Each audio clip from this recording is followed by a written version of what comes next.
Kelly, an offensive guru, leads the MAC in scoring with the Chips. Kickoff's not far away.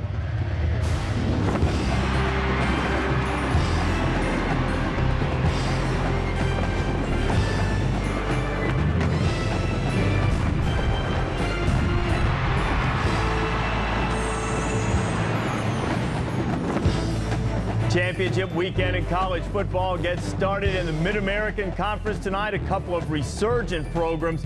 Ohio taking on Central Michigan. Glad to have you along. Alongside Lou Holtz, knows a little bit about championships, 1988 national title, and Mark May, College Football Hall of Famer. I'm Reese Davis. Guys, ought to be a great night tonight, and Frank Solich has re-energized an Ohio program that hasn't won a conference title in the MAC since 1968. Fighting Frankie's old team's not doing so bad this weekend either. Frank Solich, the former Nebraska head coach, gave way to Bill Callahan, and now the Cornhuskers this weekend have an opportunity to play for the Big 12 championship against Oklahoma. Taking back through the Huskers season has been an up-and-down ride. Their first big test at the Coliseum against USC. Callahan called it very conservatively. Huskers fell 28-10. After a 56-0 demolition of Troy, Nebraska needed overtime to get. The Bobcats both pleasant surprises in the MAC, and they will battle for a championship in downtown Detroit. And welcome to the beginning of championship week along with Kirk Herbstreit. I'm Chris Fowler. I love watching games where championship's at stake, and a title that, Kirk, for both these teams is very, very precious because it's been a long time for both schools, and these players were basically written off at the beginning of the season. Central Michigan comes in here. They're the team with the high-powered offense. Yeah, they are. They led the MAC this year in scoring, and it's an offense that very similar to the coach's personality, Brian Kelly. He loves to attack downfield. He's an offensive coach. He has built up a reputation in this conference in just a few years of scoring points in bunches. And how about Frank Solich? Of course, has a great track record going back as an assistant coach at Nebraska, as a head coach at Nebraska. And if Ohio University is going to win this game, it's the Frank Solich way. Run the football, win the special teams, play great defense, and Ohio could win. If they don't, then the game plays in the hands of Central Michigan. Yeah, 9 wins at Nebraska wasn't that good for Solich, but here 9-3 in his second year, that makes him a hero at Ohio University. Central Michigan has a freshman quarterback in Dan Lefevre. Can he continue the trend of great performances by quarterbaks in this championship game? He's the MAC freshman of the year, and Lefevre, I think, comes in with a great deal of confidence in his abilities and this offense's abilities to put points on the board. How ironic, it's another freshman, Brian Anderson, who's his go-to man, number 87. And then on the other side of the ball, they're going to try to see what they can do on defense and trying to slow this team down. Daniel Bazine is one of these defensive players who's very athletic, relentless attitude. So keep an eye on 93 for Central Michigan. He's one of the best defensive players in the entire conference. Indoor conditions here in Detroit, perfect for that spread offense. Ohio University does have one of the better defenses in the MAC, and they also have a powerful ground game with Calvin McRae. Well, Calvin McRae has accounted for the majority of this offense in the last 7 games.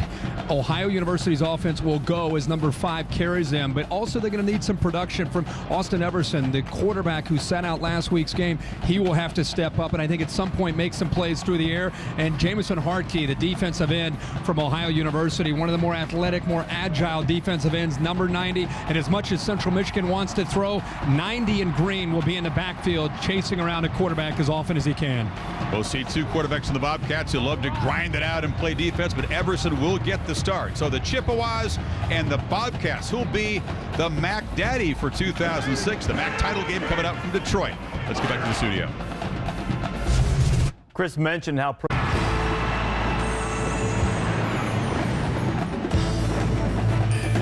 on a dreary night in Detroit, perfect conditions under the roof of Ford Field. It's the Marathon MAC championship game, the 10th championship game in this conference, the 3rd time it's been played here in Detroit. The last 3 titles in this league have been won by schools from Ohio, Akron, Toledo, and Miami. Ohio University trying to make it 4 in a row, located in Athens, about 75 miles or so from Columbus, a proud academic tradition. Alums include Matt Lauer and former baseball great Mike Schmidt. Representing Michigan, it's Central Michigan in Mount Pleasant, a rural community a couple of hours away from here in Detroit. Enrollment of almost 30,000, and famous alums include our colleague Dick Enberg, who told me he's watching tonight, and Thunder Dan Marley, among many others. I'll tell you more about these 2 schools as the night unfolds. Now, the Chippewas, just a nickname for many of these players at CMU, but Aaron Andrews has the story for one starter, it means a whole lot more than that. Aaron? That's right, Chris.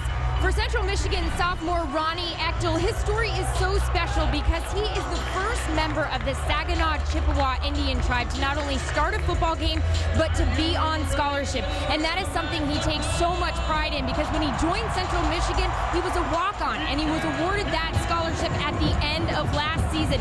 Now, his heritage put him in a unique situation regarding the NCAA scrutiny of universities that use Native American names and mascots, but he said he doesn't look at it as racial discrimination. He is quite proud to wear that Chippewa name across his chest. See, he's got family here tonight. Very good relationship between the Chippewas and the tribe. And Lauren Echtel's story, who's a junior nose guard.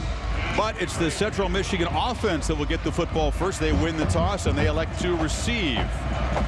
So we'll see the spread passing offense of the Chippewas on display early, Kirk. Interesting that Central Michigan wins the toss. We so often see teams defer. Frank Solich will have a chance to send his defense out there. Their defense, Ohio University Bobcats defense, led the MAC in scoring defense, and Brian Kelly, of course, has the offense that led the MAC in scoring. So it's the #1 offense against the #1 defense as we start this game out. Kelly came from Grand Valley State, Division II national champions, of course, rumored to be in the mix for jobs at Michigan State and Iowa State. More on that coming up. But this MAC championship game underway as Matt Lasher boots it into the end zone, and some hesitation from Eric Frazier, but he'll drop a knee.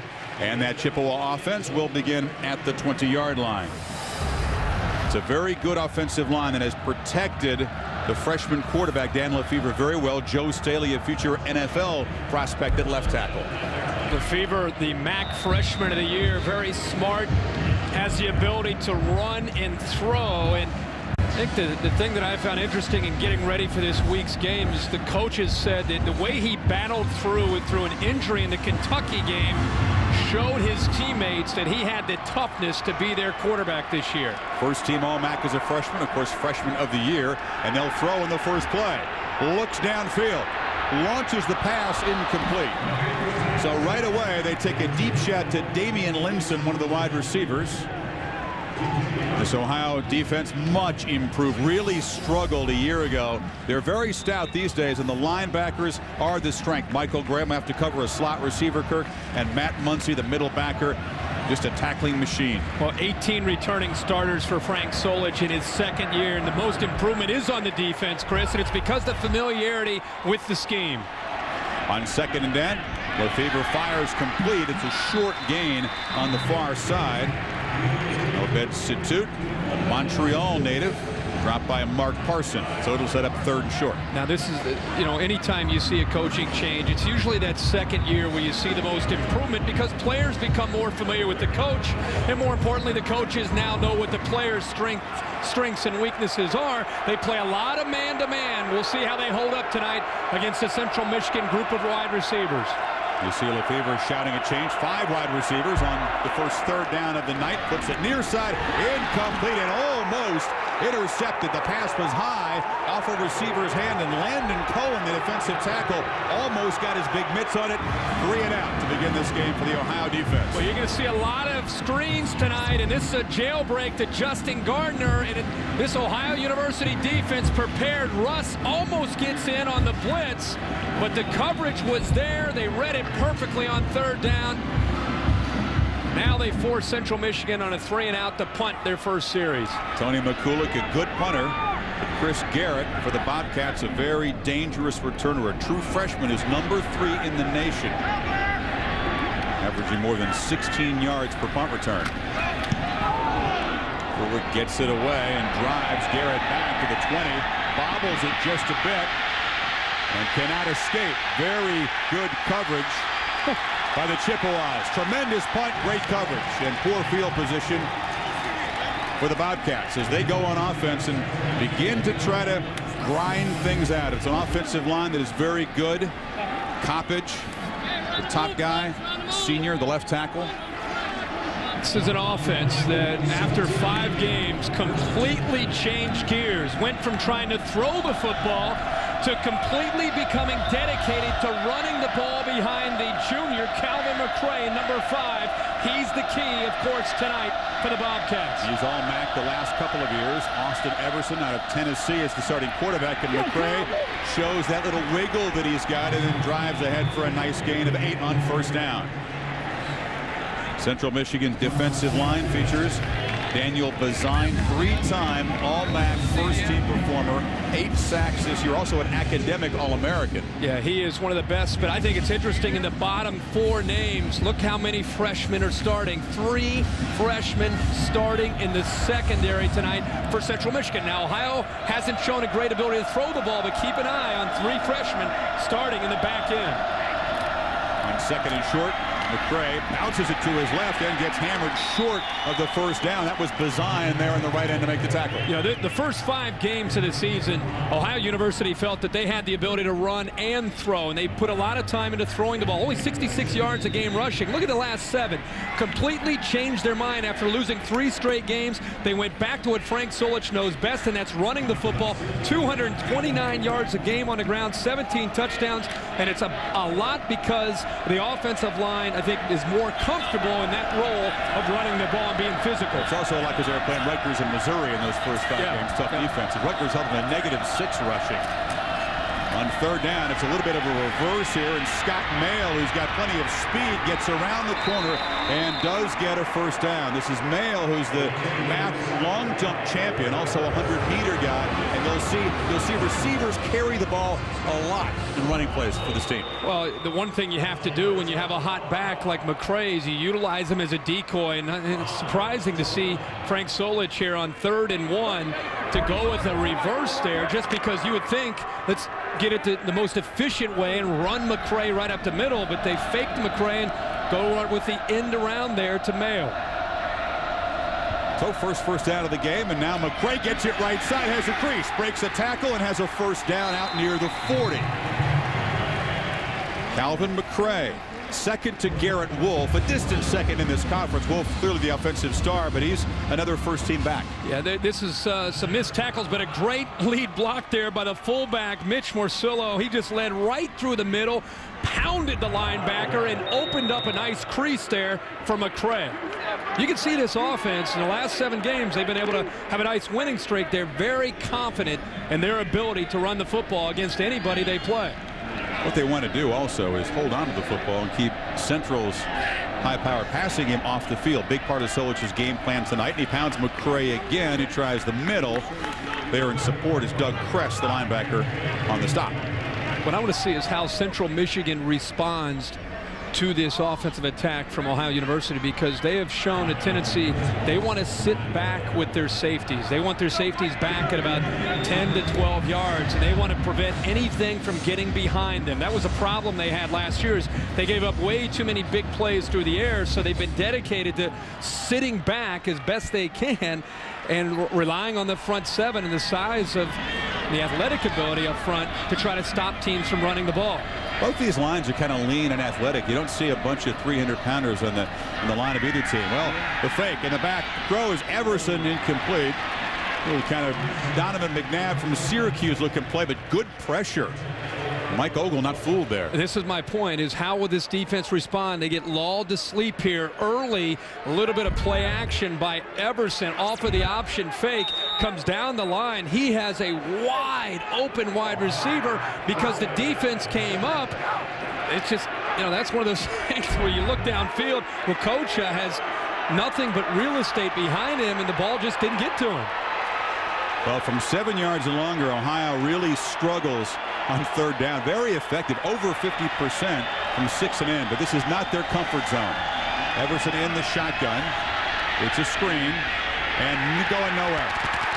Good job of snuffing that out. Casey Drosha, the backup nose tackle, reads it, and the Chippewas force a punt. Try to go with an easy throw that time for Everson early in this game. Maybe try to get his confidence up. Remember, he missed the game last week. Brad Bauer, the backup, played, and after the way he looked on that first throw, they went back with an easy throw, but would not work out. Lasher, who does all the kicking and punts, boots it to Damian Linson, who calls fair catch at the 10-yard line. So after a 3 and out, the Chippewas passing attack It's the field in a scoreless first quarter. Greektown, not far away from Ford Field. Fun downtown here. The student body president in a year before 1980. He asked me not to say the specific year, but it was before 1980. And he's a proud Chippewa alum, and he told me he'd be looking in tonight to see if the Chips can get the first MAC title since '94. This guy came from Grand Valley State, Division II powerhouse, won a pair of national championships, and has come here to rebuild this program. It's Ontario Sneed with the first down carry, met by Michael Graham. Kelly, of course, off the success here. One of the rising guys. He's basically an Easterner, not a Michigan kind of guy. Talks quick-witted guy, and a rising guy in this profession. He's a rising star, and it's not surprising that he was up for the Michigan State and the Iowa State job. At one point rumored to take the Iowa State job. These will not be the only two jobs that you hear about Brian Kelly being associated with, maybe this year and definitely in future years. He's a great coach. And he's got his offense on display here. They take a downfield shot, complete. Nice throw, and Damian Linson goes up and gets it. The senior from Plymouth, North Carolina, for 26 yards. Well, these are the matchups that we want to see. Who's going to win the battle on the outside? So much man-to-man coverage. This is mano and mano. Linson, just an easy fade route to the outside. Adjusts well. The ball is underthrown. And Parson does not adjust and find the football. And how about the freshman? The young freshman sitting in the pocket, delivering the ball, and takes a blow and kind of says, hey, Koenig, the safety, I'm going to be here all game. Koenig came when the blitz didn't get there. On first down, this is Sneed breaking into the secondary for about 8 to the 45 before the freshman Ernie Hodge grabbed him. Let's go down to Aaron with more on the Brian Kelly story. EA?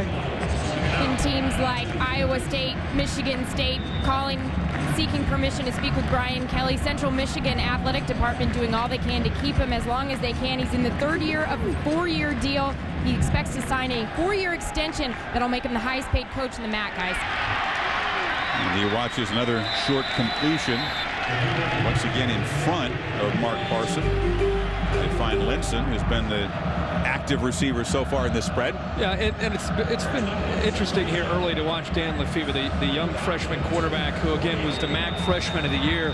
A lot of people feel that with so many quarterbacks leaving this conference and making it into the NFL, 5 starting, of course, today in the NFL from the conference, that Dan Lefebvre will be the next great quarterback from the MAC.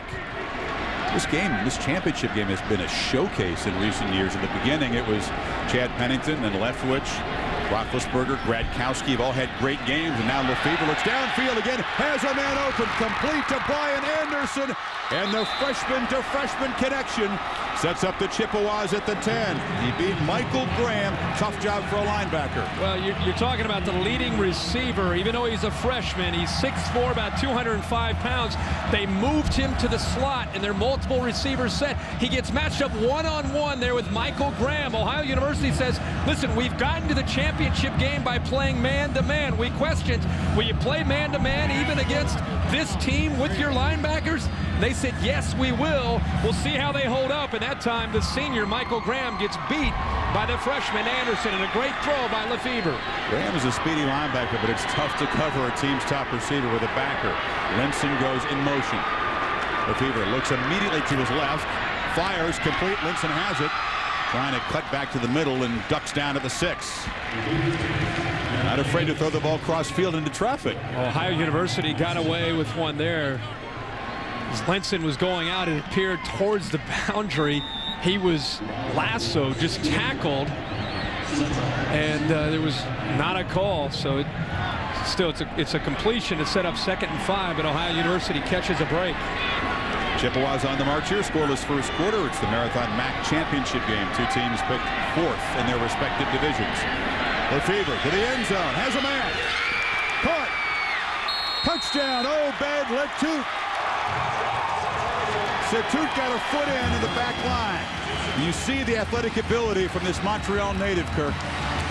If he just holds on to the football, they say he's dangerous. And Latoute did. He is dangerous, and again, it's Brian Kelly. There's no secrets here. He is attacking the safeties and the linebackers in man-to-man coverage, taking advantage of athletic ability, and that's exactly what he did. You have a safety trying to stay with a physical specimen in Satut. Satut goes up to make the catch, and I think they're going to stop play here to see if Satut actually got his foot down for the touchdown. But we saw Central Michigan move the ball down the field by isolating secondary people, especially safeties and the linebackers. Let's see if he got his foot down. Once he high points the ball, gets that left foot down right there. The ball's in his hands. Appreciate this, a MAC championship game. It's a huge game. Appreciate that they stopped the game just to make sure, but the ball is not bobbled at all. It's secured, and it is absolutely a touchdown. Left foot is down. So Lefevre very sharp on that touchdown drive. 5 of 5, 81 yards. The scoring pass to Satut covering 6 yards after a little bit of a shaky start for the freshman. Now you see why he's, all-team first MAC. Right. Well, you also go back and you see within that drive of 7 plays, 89 yards, you see a big storyline in this football game. How will Frank Solich and the Ohio University Bobcats hold up in man-to-man coverage? The call on the field, touchdown.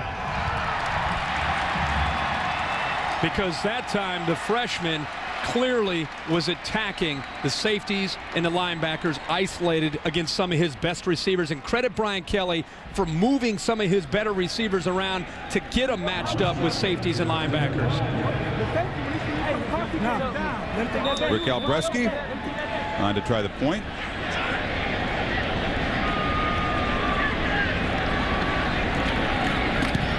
Central so dangerous every time they get the football. We'll see if Ohio's offense can answer. They had a couple of first downs in their first possession, but now Solich's running attack will take the field again after the Satut touchdown puts the Chippewas up 7-7. You can shop for a ride while you're in Detroit, Kirk, if you'd like. Boy, good job dissecting Solich's Bobcat defense. 7 plays, 89 yards, and again, Lefevre 5 for 5 on that drive. And now Ohio University, which is not really a strong come-from-behind team. They don't want to get too far behind in this game because of the way their offense is built. Will try to answer. Brett Hartman to boot it deep. Von Carey Owens inside his 5 has a crease. Owens. Nice little return out near the 30, and they have a dangerous return game. Ohio University, clearly Kirk's going to have to do some things to stay in this game. Maybe create a turnover on defense, get a special teams play. That's really been the way that Solich's team has done a lot of close games all year long. Yeah, but also their defense has been pretty stingy. They led the MAC in scoring defense. That drive hurt them. I think it's important for their offense to come back because you're right. It's been about ball control, winning special teams, winning the field position battle. This drive right now, even though it's early in the game, this is a MAC championship game. Very important, I think, for their confidence coming into this game to sustain a drive and pick up some first downs here. It's a team that did beat Illinois at Illinois in a late field goal. Everson rolls on first down, floats it out complete, and fighting for a first down across the 45-yard line is the true freshman Chris Garrett. He's the punt returner. That's just his 7th catch on the year, but coaches said that they want to get this guy on the field, Kirk. They want to use his speed as a playmaker, catching, running, not just returning. Yeah, and on a 1st and 10, great call by Frank Solich and his staff to go against that running trend of, we just keep talking about how they want to run the football, 114th in the nation in passing offense. Come back with a bootleg play action there on 1st and 10 to pick up a first down. Now back to the A game as they hand it to Calvin McCray, and he is stopped immediately. There's Ronnie Ekdahl, a member of the Saginaw Chippewa tribe Aaron told you about. Ogle jumping in there to join him on the tackle. So many coaches that we have worked with this year, Chris, on Thursday night. Seems like they all talk about staying on schedule, especially the teams that don't have a real efficient passing attack. And for Ohio tonight, it's very, very important for them to be in the 2nd and 7 and 3rd and 3 mode as opposed to 2nd and long and 3rd and long. Everson flips it near side and over the head of McCray, who's a frequent receiver. That throw just a little too high for him, and now they're way off schedule at 3rd and long. Yeah, and that's why I go back to that call with the bootleg on 1st and 10, just because Central Michigan's defense already in this game, this is only the 2nd drive, they're starting to stack the line of scrimmage, and their safeties and their linebackers are attacking downhill. One of the ways that Ohio is going to have to slow them down is play action to avoid these kind of situations where they get into 3rd and 10 and put a lot of pressure on that offensive line. Got to watch. Oops. Chippewas only bring 4, but they get pressure. Everson has to flip it short to Rudy Sylvan, the tight end, and it goes nowhere. Again, they're stacking the line, like you said. They're stacking the line, and this Central Michigan defense, because they have such a great pass rusher up front, and Bazine, they will bring the heat. He can't make up his mind. He's just a MAC fan. He's happy to be here and happy to see 2 teams chasing a championship. His head says Central, his heart says Ohio, if you want to be technical about it. That's right. Right now the head is winning. And last year they'd have booted away. It's a very short punt, and it'll bounce and roll out of bounds at about the 11-yard line. It's the same place the Chippewas took over last time when they went 89 to the house. So is our Mac Daddy. He can't go wrong. He can't lose tonight. Right now it's the Chippewas on top 7-0. And you know that's helped with recruiting future quarterbacks just like Dan Lefebvre, who we're seeing tonight. He hands off to Ontario Sneed, who busts out to the 25-yard line. The ball on the ground after a 14-yard play, but they get it back. And it's been a pipeline of MAC players to the NFL. All 6 have started at least one NFL game this season. It's good to see Chad Pennington, so for the most part, holding up and healthy for the Jets, playing well. Byron Leftwich has been battling through some injuries. And Bruce Gradkowski gets thrown into action very early with the injury to Chris Sims. And Buccaneers aren't having a great year, but for a rookie, I thought he's played pretty well so far. Give it off to Marcel Archer, who's the other tailback, part of the tandem. Sophomore out of Miami. More of a north-south runner. And he darts ahead for a nice gain. Going back to now spreading teams out to run the football. And Brian Kelly talked to us this week about how they feel that's very important part of this offense is the balance. They don't want to just spread you out and throw and attack downfield. He wants to make sure that the defense is aware that they're going to get physical and run right at you when they have to, just to keep you honest with that phase of their game.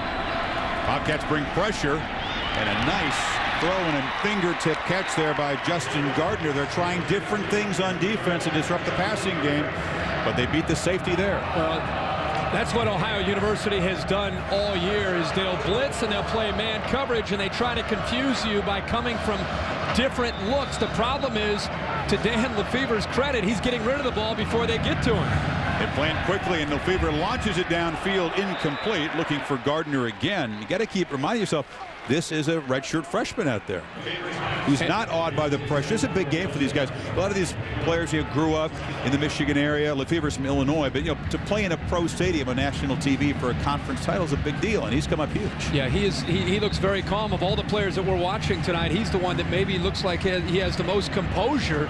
But one thing that I've noticed in this offense is the different tempos.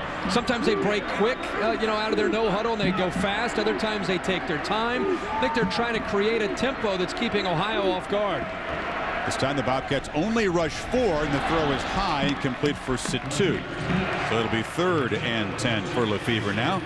Dr. Pepper Championship Saturday concludes on ABC, 8 o'clock Eastern time. The old traditional Big Reds collide, the Cornhuskers and the Sooners at Arrowhead, 8 o'clock Eastern time. College football lives here. Beware the Cornhuskers, a dangerous underdog in that game against Stoops' team, I think. Zach Taylor, one of the most underappreciated veteran quarterbacks in the country. 3rd and 10, Lefebvre is pressured and sacked. They finally get to him for the first time. It was Landon Cohen out of Spartanburg, South Carolina for the sack, and Ohio's defense does its job. Well, Well, this time the pressure gets there, and the coverage is actually excellent downfield, and that's what allowed the pressure from Cohen to eventually get there as the Bobcats held their own on the back end. One of the first times we've seen them hold up in man coverage, and that allowed Cohen that time to get in for the sack. We'll see if Garrett can create a play as a punt returner. Unusual punt formation that the Chippewas use, and McCulloch. This one's very short. It's high, and it's going to bounce out of bounds at the 37. So Ohio will have nice field position as they try to march the football. This game being broadcast on ESPN HD, presented by Pioneer Plasma Displays. Just a 27-yard punt. Well, interesting to see, Kirk, how patient Solich is with Austin Everson. See Kelly huddle up with his receivers. Solich said he will use two quarterbacks, and Brad Bauer, who was once an Illinois backup in 2004, may get a chance tonight. For now, it's Everson back on the field. And it's McCray. Cuts it inside, and then slams straight ahead for about 8 across the 45. Physical runner. Nice to see him get some space to work with. And he's one of these running backs this year in the MAC who has the ability to make people miss, but he also, for his size, can lower his shoulder and run through a secondary or a linebacker man trying to come up to make a play. He's got enough of a physical presence about him that he can either shake you or go right over top of you. He scored 15 touchdowns. Very productive. 2 straight years over 1,000 yards. Gets the carry on short yardage, but is hammered immediately. Doug Kress, the linebacker, and crease there. Stephen Friend, the defensive tackle, as well. Well, you can imagine if you're a linebacker and you're doing a scouting report and trying to get ready to make plays in this game, and they get this, Ohio gets to 2nd and 3 or 2nd and 4. You're going to see Red Keith and Doug Kress, who, by the way, number 1 and number 2 tacklers on his team, attacking McCray. Yeah, 41, the middle linebacker, Red Keith, tremendously productive linebacker, emotional leader of that defense. See if he can make a play on 3rd and 2. We expect number 5 to get the football. And the collision in the backfield, and Everson dropped for a loss. A flag comes in late. But a collision between Everson and McCray doomed that play. Bazine and Curtis Cutts convening. Keith concerned about this call. Came in very late. Well, the umpire threw it, so it's usually a holding call right in the middle there. You see Everson limping off. He's had a high ankle sprain. Missed the last game. There's no foul on the play for a face mask. Be 4th down. I think they were gonna try to go away from running McCray and use him again as a decoy. I think it was just going to be a naked or a bootleg, and it was just a mix-up in the backfield between the quarterback Everson and his running back McCray. He wants to get outside to his right and hope that the defense came down on that ball fake, but obviously they collided and the play never had a chance. So Linson back deep to receive a very good punt from last year, and he'll make a fair catch again. Second time tonight he's made the fair catch down near the 10. This is at the 8-yard line. And this is kind of what Ohio University wants. I know it doesn't look really good on offense, but winning special teams, penning Central Michigan inside the 10, this is kind of their game. Talked about Dr. Pepper Championship Saturday on ABC. Noon Eastern it all gets started. The unlikely matchup of Wake Forest and Georgia Tech will battle for the BCS bid out of the ACC.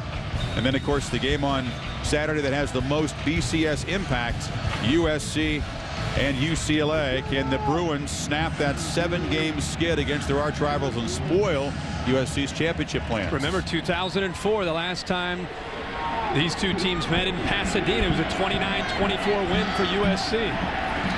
Lefevre throws, it's caught, but the receiver had his knee on the ground. Satut will actually lose a couple of yards. Just another look at that mishap in the backfield that may have injured Everson. You saw him with a helmet off on the sidelines there. 3rd down and short. They're looking for the ball fake there. You don't know if it's McCray or Everson, but anytime you have a high ankle sprain, you always wonder about the health, but These guys trying to get on the same page. Trying to figure whose fault it was. Yeah, guys, figure it out. Figure it out quick. But Brad Bauer is warming up, who's the backup quarterback. It would not be a shock at all to see him next time the Bobcats come out on the field, see if he gets his chance to play quarterback. Next Illinois quarterback has good athletic ability, but right now it's the Chippewas with the football and a 7-0 lead after a quarter in the Marathon MAC championship game.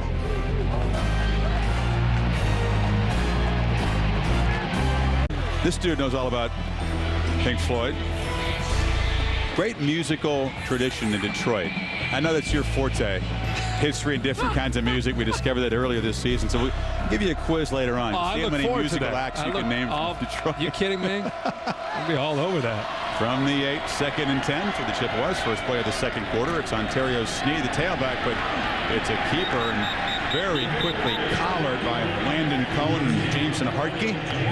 Hartke from? He's a Centerville Elk doing his darndest down there, working hard on behalf of Ron Ulrey and the Elks. That would be the Herb Street alma mater. A.J. Hawk. A.J. Hawk. Nugent. Mike Nugent. Fast facts about this state. Of course, Motown Records founded here. Diana Ross, Eminem, Madonna. Madonna's from Bay City. Eminem actually wasn't actually born in Detroit. He was born in Kansas City, but he moved here about age 12. But you knew that, of course. Oh, on 3rd and 10, a huge hit in the backfield. And this is exactly what Ohio University needed. Landon Cohen just possessed on that series. You go back to the music. Let me get back to the wheelhouse here, talking about the 3 technique, slipping through and getting some penetration. Oh my gosh, Landon Cohen, he is the guy up front that has to make plays. And I just talked about it. This is how Ohio likes to try to set the game up. I know they're down 7. The offense hasn't had a lot of success, but they like to push the field back and give their offense better and better field position. So McCulloch with his heels on the end line to punt again. Chris Garrett standing at the 50. Good pressure. Another short kick. Bounces and Garrett fields it. The speedy freshman will set Ohio University up at the 32-yard line. So field position football, Solich style, has the offense in position. We'll see if the Bobcats can cash in as Kelly and his staff confers about what happened on that punt there. You can see how close this is to a block punt by a senior, Marcus Parham. He actually comes in, he slips in from the outside, extends his body right there. I don't know how he missed it. Great opportunity for the block, but nonetheless, the Bobcats had great field position. They'll try McCray. Slams it up inside and is met very quickly. If McCray has trouble running the football tonight, it's going to be a long night for that offense. Once again, Casey Drosha could not move the defensive tackles out of the way. McCray has accounted for so many yards in these last 7 games. Once Ohio got away from throwing the football and rededicated the offense to running, but the problem is the defenses know that it's coming, and for the most part, it's still been successful. But the Chippewas tonight doing a good job of loading the line of scrimmage. There is Brad Bauer, quick. You saw the backup quarterback is now in there, and the former Illinois player flips it off to McCray, and the screen gets a block. McCray down inside the 15. So well-conceived play, and Bauer off the bench completes his first pass. He's the guy that started against Miami of Ohio, the most recent game, when Everson had an ankle injury. This is one of my favorite screen passes where you're going to have the bootleg going away. McCray just slips off the ball fake. The ball gets over top of Ogon. Once you make the completion, he's got a convoy of blockers downfield. And since McCray is struggling to find room to run, find different ways to get him involved in the offense, he comes into tonight as one of the best receivers on this team. The Chippewas defense has really struggled in the red zone. Teams have really been able to punch the ball in quite regularly, and you can see McCray muscling down inside the 5. Kirk, when you see that opponents have 49 possessions down in there and have scored 35 touchdowns against CMU, it's not real stout.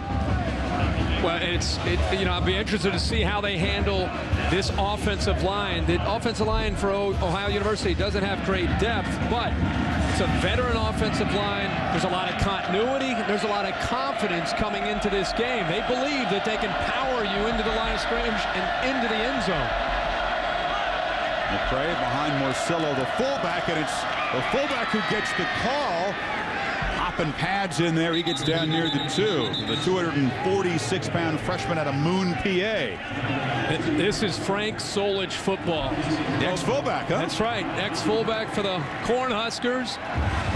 Running the football. I keep talking about it. This game, even though they're down 7, playing into the hands, the tempo of the game is playing into the hands of Ohio University right now. They're winning the field position. They're winning the special teams. The defense, after giving up that long drive, has given the offense good field position, and you can see the kind of year Frank Solich has had. He's the coach of the year in this conference. And that last play just reminded me of watching Joel Makovica down inside that 5-yard line. 2 on the play clock on 1st and goal. They just get the snap off, and McCray dives into the end zone.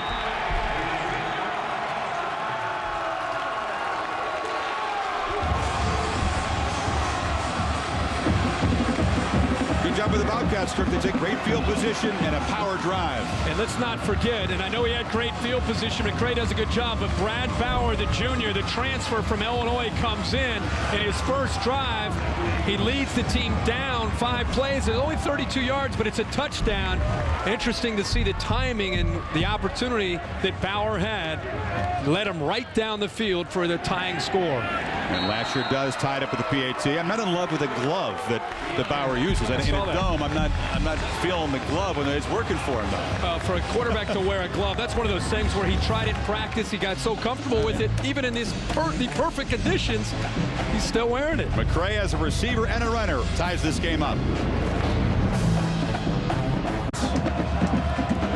We'll see if the Chippewas offense, which was so dominant in that touchdown drive, can get going, because the pressure of the Bobcats has disrupted them the last couple of times, and once again they won't have very good field position to start at the 20-yard line. We'll check with Reese Davis for a 30 and 30 update. Reese.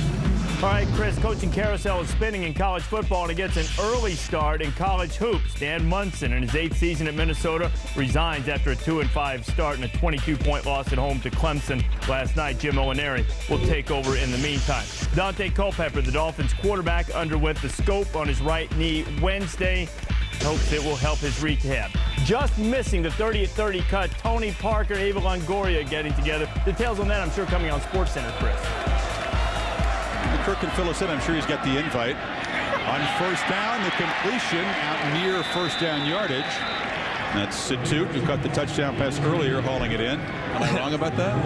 Absolutely. I don't know them, okay. But I do know that Situte comes into this game with a reputation of not being able to make catches consistently. We've seen him tonight make a couple tough catches. He must have been listening in on the coaches' meeting when the guy said his problem is catching the ball. It's the only missing piece in his repertoire, but he's got good hands tonight. 6'4", says 212. He's probably more like 215 to 220, and he can fly. He'll get a shot in the NFL if he can catch the football. Tonight, he's showing he has that ability. Favor, not much time to make a change here on 2nd and 1. They're going to take a shot downfield, and he's got a man wide open, and Damian Linson hauls it in and heads to the house.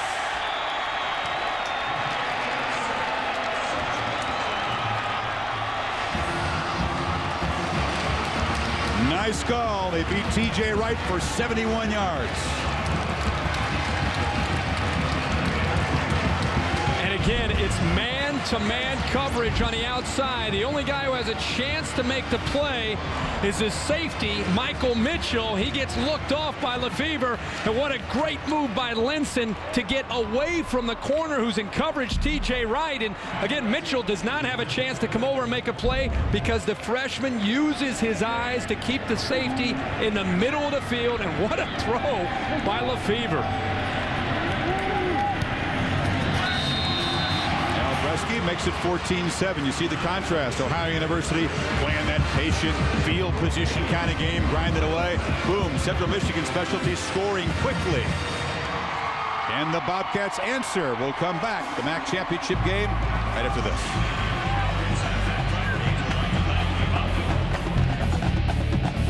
Getting old when the players start looking like they're about 14 years old. Lefevre is a redshirt freshman, but he looks even younger than that, right? Open hand, one hand on the leg. He looks good to me tonight, doesn't he? He's got a big future. My God. President isn't too bad either. See if Ohio University can answer. And this is Scott Mayall showing the speed and breaking outside the 35-yard line. Bobcats need a special teams edge, and now a flag comes in very late as Mayall was run out on the Chippewa sideline. We'll check that and get a report in a second here from Aaron Andrews on the condition of Everson, the Bobcat starting quarterback. Personal foul, unnecessary roughness, a late hit, number 31 on the return. 15-yard penalty, first down. A very, very costly penalty. Shot on the sideline. Abrams 15 yards will push Ohio University back after the nice return. Aaron, what's the latest? We'll see if Austin Everson looks to have tweaked that left ankle again that kept him out of last week's game versus Miami of Ohio. But you guys know Frank Solich telling us they definitely wanted to use both quarterbacks in this game. And obviously with Bauer coming in, helping them score that touchdown, doesn't look like he'll be taken out anytime too soon. But Everson had that ankle retaped. He's walking around, looks to be fine. Meanwhile, it's Bauer. There's certainly no drop-off. In fact, it's the opposite in terms of athletic ability when Bauer comes in there. And they'll give him a chance to throw a screen on first down. He throws it very low, and Thomas Christie, the tight end, stumbles for a short gain. Well, the reason Everson had a chance to start is he won 8 games this year. Brad Bauer comes in. Christie, you mentioned the Illinois transfer. Probably a little faster than Everson. Probably a little bit of a better arm than Everson. Throws a better deep ball than Everson, but there's something to be said about number 9's leadership. The fact that he is it's the intangibles that I think Frank Solich turns to him as a senior and what he really appreciates. So we'll see how Bauer can do from that aspect, but physically he has probably more to offer than Everson. Mayall in motion. They fake it to him and hand it to McCray up the middle, who kind of weaves his way out near the 30. Seems to be just short of first down yardage. Bauer comes in there, gets Miami. It's 24-all. He gets cramps and has to go out of the game in a tie game. They didn't need it to win the MAC, but then Josh Phoebus has to come in. So a little adventurous down the stretch here at the quarterback position. Yeah, you'll probably see a little bit more option because of his athletic ability. You'll see a little bit more of an opportunity off play action pass. There's a look at Phoebus, the freshman from Dublin, Ohio. They didn't get the play quite signaled in at a time. There's some confusion, and Bauer calls a timeout on a crucial 3rd and short play here. You're bound to have a few signals crossed. Again, he hasn't played a lot of football. Frank Solich, we met with him this week. I thought, here's a coach that was embattled as a head coach in Lincoln, Nebraska. He was there for 19 years. He did something very interesting after he was dismissed in Lincoln. Took the time after he was fired. He traveled around to different universities, took the time to meet with coaches as they were preparing for games. I remember one time we were in Madison, Wisconsin for a Wisconsin-Penn State game. He was on the sidelines. We saw him a lot of places. Yeah, he was all over the country. Texas, Oklahoma. Yeah, and what I found was helpful for him is that he's a different coach today than he was when he left Nebraska, because he's been able to visit with coaches like Barry Alvarez and Pete Carroll and Bob Stoops, and they opened the door and said, come on in. And he found out after 19 years at Nebraska, there is a different way to do things, whether it's just managing the program, practicing, setting up the off-season program. And I think all those things really helped him to become even a better head coach. Bauer just sneaks it for the first down.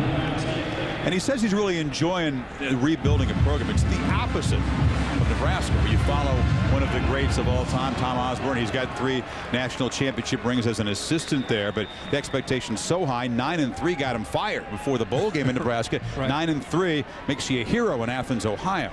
But I think he would like to have, Kirk, another chance. At 61, he'd like to, I think, get back in the BCS league and kind of show what he can do at that level. Sure he would.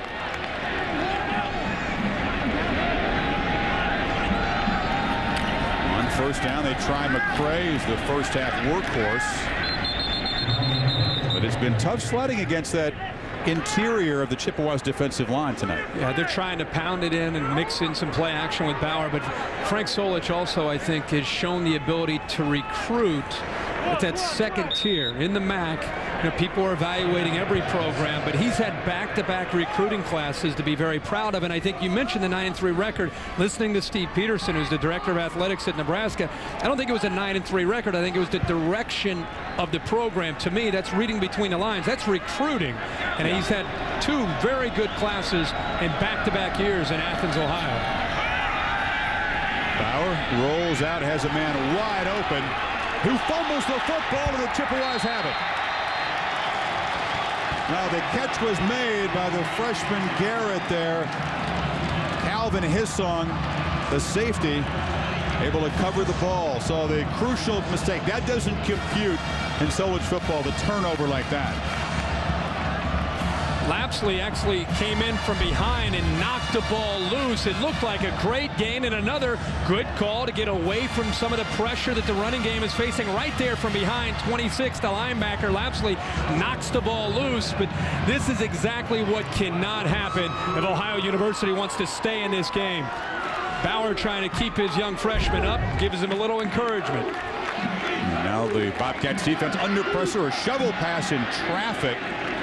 Short gain by Ontario Sneed. Can I go back to that? I always like to see the quarterback or a leader of a team, when a young guy makes a mistake, he gives him a little encouragement. This guy knows he made a mistake. The worst thing you see in the NFL and in some of the big-time programs is a superstar just unload on a young guy. Here's a great example for all of you who play the game. That's the way you do it. Encourage the young player to help him keep his head up where he can help you down the road.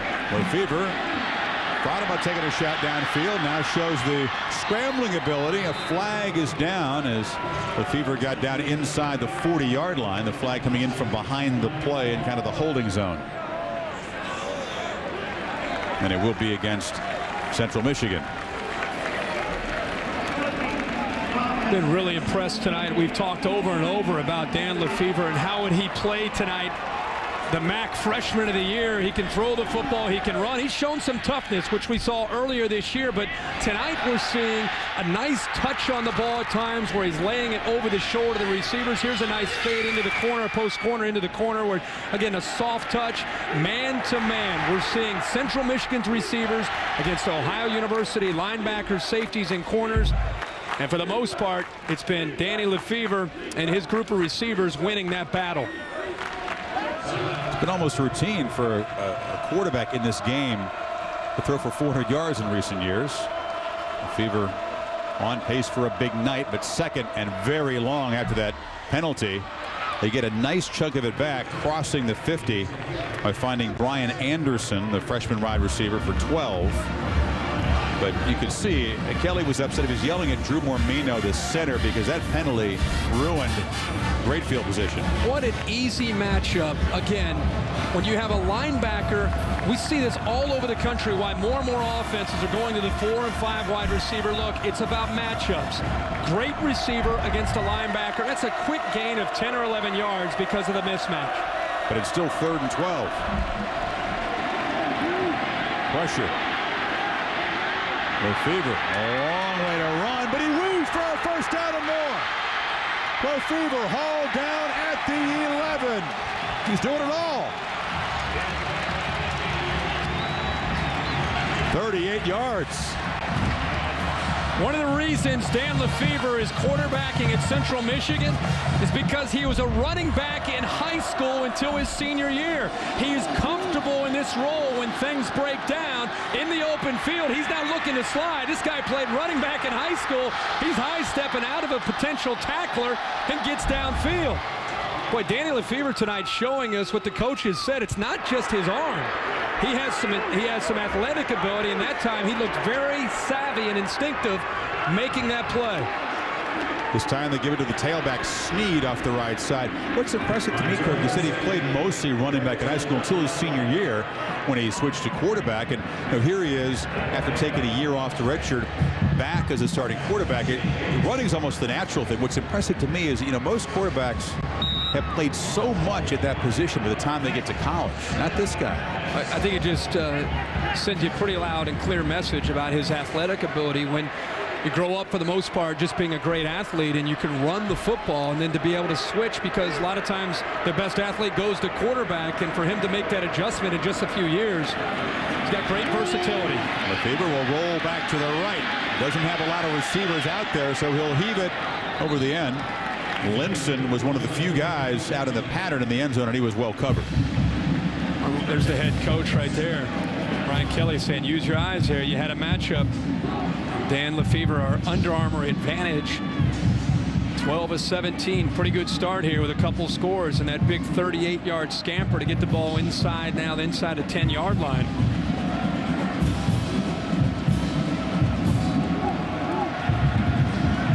See if they can convert on 3rd and 7.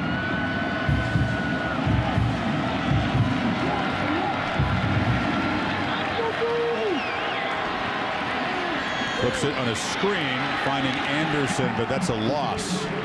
Well read. They came in here expecting lots of screens from the Chippewas and have read most of them pretty well. Easy for us to sit up here and say you don't like the call, but they've had so much success downfield in man-to-man situations. I was surprised they didn't try to attack downfield, maybe to a fade against a corner or against, again, that inside receiver against a linebacker. They go to the screen, and the Bobcats sniffed it out. So Albreski has been a little bit inconsistent. He's missed 5 times inside of 40 yards. This one's from 27.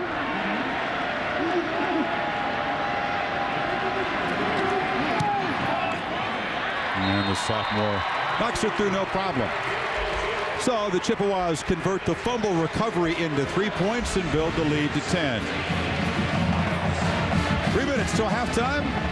A couple hours till Herbstreit can wrap his mouth around a little deep dish pizza down in Greek Town. We'll get that at halftime, kid.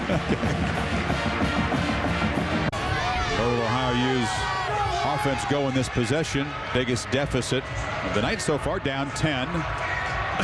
And now a squib kick will be fielded and would have been out of bounds. A kind of a little mental error as they grab it short of the 30-yard line. Let's check in with Reese Davis, see what he's got in store with the gang at halftime. Reese.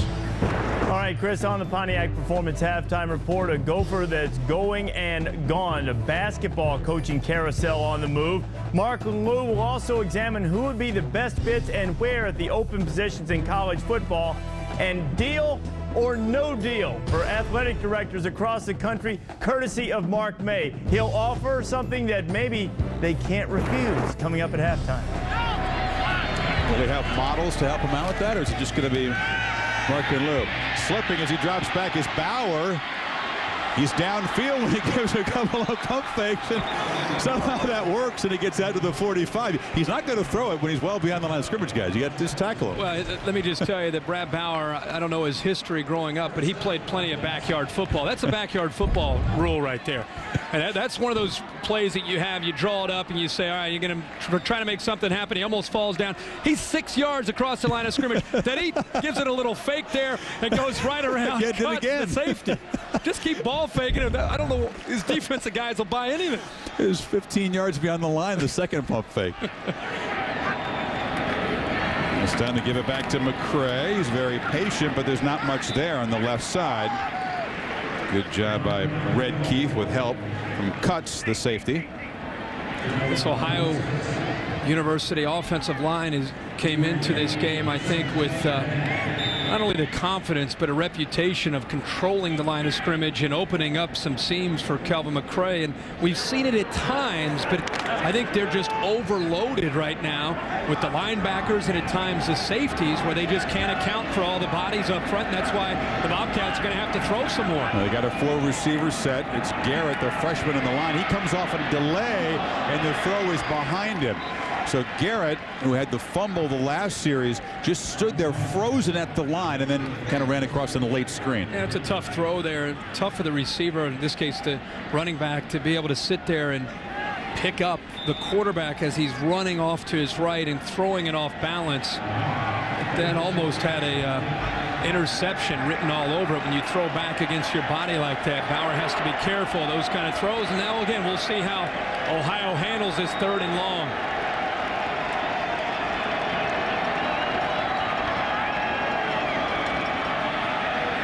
They pick up the blitz, but it's intercepted.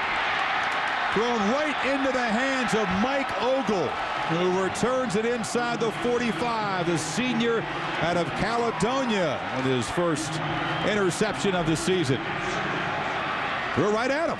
Well, there's really not a whole lot to analyze here because I can't really figure out what Bauer was thinking. He had enough time there. He just simply did not see Ogle, and even if he did see Ogle and the ball, if Ogle wasn't there, that ball was about 5 yards short. But it almost looked like he thought Ogle was his running back slipping out of the backfield. Did you like my man though with the neck brace trying to put a little wiggle move on after he cut the football? Like he was going to juke somebody there in the return. That's not going to happen. And Lefevre pump fakes, takes a shot on the first play after the turnover, going deep. And a one-handed attempted catch by Linson. He's got it at the 7. Dwayne Jarrett style from Linson as he beats Parson. He beats Parson, and Parson this time tries to get physical, tries to get aggressive at the line of scrimmage. He actually knocks him off the field. Vincent goes off the field, comes back. Oh my gosh! What now they might review catch. that. Did he have possession? It looked like he caught it with his left hand, but he actually had to come in with his right hand. That is very, very close. Definitely worth another look. Central's up going to run a play here very quickly, and they're not going to be a review because they get the pass off Lefevre in the flat. Touchdown. A flag is down. Hold it. It was Satut with the catch, getting inside the pylon, but I think it's going to come back.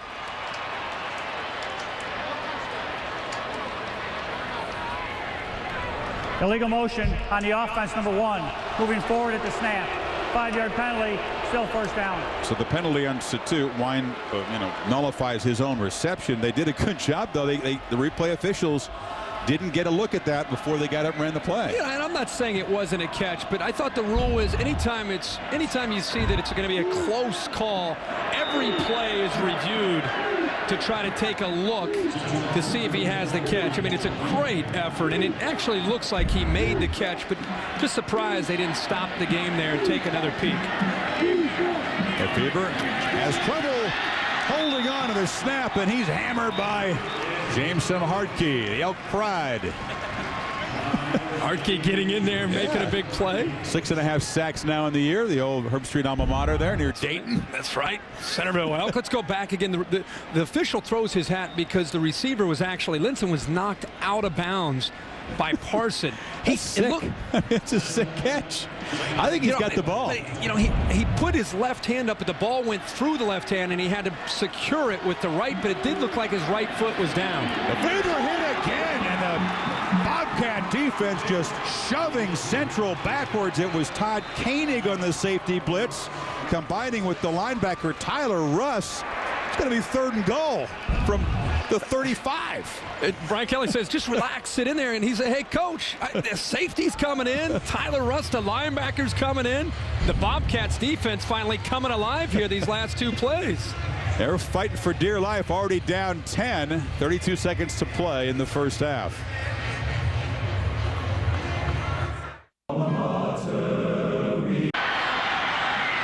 Play underway as the Chippewas lined up quickly and snapped the ball on 3rd and goal from the 35, and Lefevre just keeps it for about a 7-yard gain, which will set up a very makeable field goal for Albreski. But Ohio University doing a great job after the circus catch by Satut, blitzing and forcing Lefevre back. Keep this thing within 2 touchdowns at the break. Albreski, 11 of 17 on this season, converted his only kick. This one's from 45, though.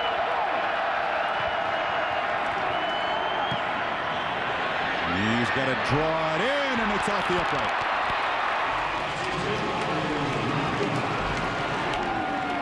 So a nice stand against Kelly's offense. Ohio U still down 10. With plenty of leg there on this field goal attempt. Looks like it went about halfway up the upright, maybe even well, almost went over the upright. Kickers love a dome. He hit that so well, but hits the upright. And we got to go back to the catch there again by Damian Linson, because of how physical it was at the line of scrimmage and how he got off and away from Mark Parson, the corner. Makes the play, but Chris, we should mention we're not going to have time here. Clock now with the new rule runs out.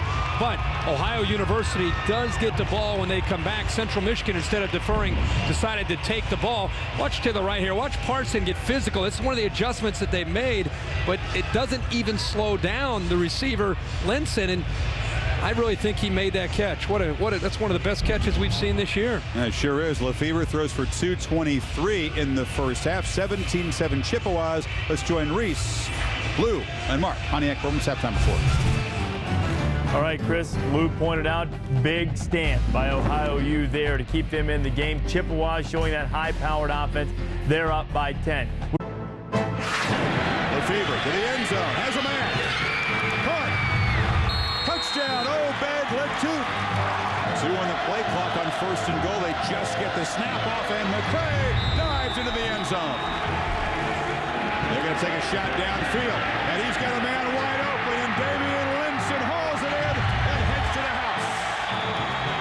And Lefevre pump fakes, takes a shot on the first play after the turnover, going deep. And a one-handed attempted catch by Linson. He's got it at the 7. But the Ohio defense stiffened after that circus catch. Chippewas miss a field goal, so it's 17-7. And a very important drive, Kirk, for Solich's offense as the Bobcats will get the ball down 10 to start the second half. Yeah, Central Michigan elected to take the ball, so obviously Ohio University does get the ball. But the way this game has gone, and because of Ohio University's style of offense, time will start to run out on them in the second half, and especially the way Ohio has been playing on defense against Lefevre. So they have got to find ways, in my opinion, to get the ball into the hands of the playmaker, Calvin McCray, who you can throw the football to. He leads the team in receptions as a tailback. He also obviously needs to find room to run. But how about Danny Lefevre tonight? What he's been able to do, not just throwing, but there's a big scamper for 38 yards. His touch has been masterful for a redshirt freshman, the MAC freshman of the year.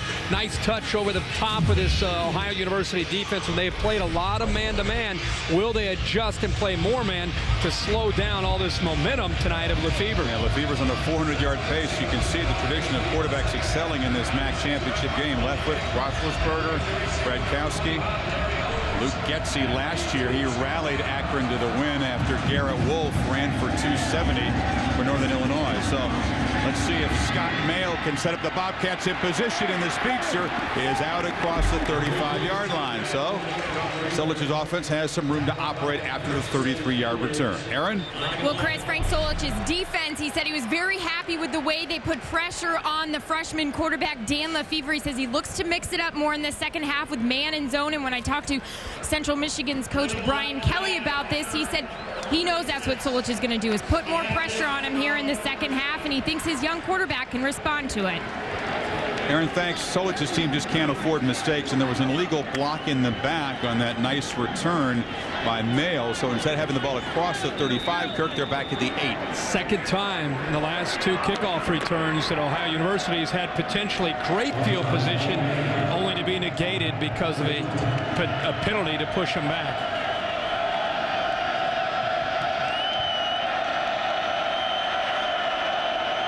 High formation, and again it's Brad Bauer, the backup.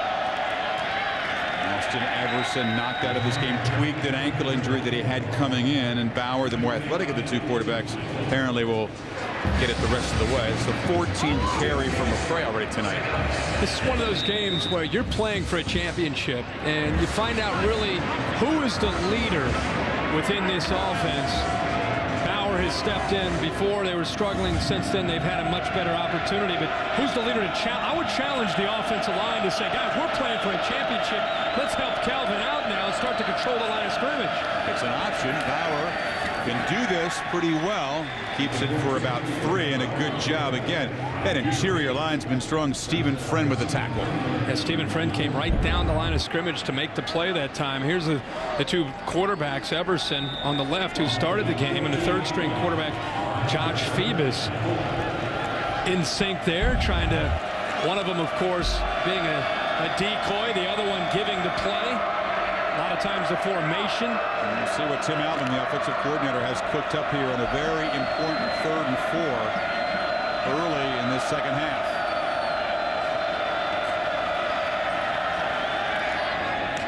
Short completion, good enough for a first down. Scott Mail goes to his knees. Well, you can see why Ohio likes the 3rd and 3 to 3rd and 4 opportunities on 3rd down. It's because they're coming into this game 114th in the nation with their passing offense. They have to rely on running the football, simple throws for the quarterback. And this is where I would say, now that they picked up a first down, got out of being way back in their own territory, not bad time to mix in a little 1st and 10 throw just to try to, again, keep the defense off guard. Well, it's Bauer handing to McCray out of the shotgun. McCray reverses field, pushed out after a nice gain by Red Keefe. Started left and then saw nothing and quickly reversed. They ran the football, but it's at least it's a different look because it's out of the shotgun, and Bauer's actually going to lead the way after he hands it off. He goes right around the corner there and picks up a block there and slows down the safety, cuts, and gives McCray enough room there to get outside and show what kind of acceleration he has. Nice job by the quarterback there, and McCray gets upfield now. Again, staying on schedule, 2nd and 3 is what this offense wants to work with. They didn't have many opportunities like that in the first half.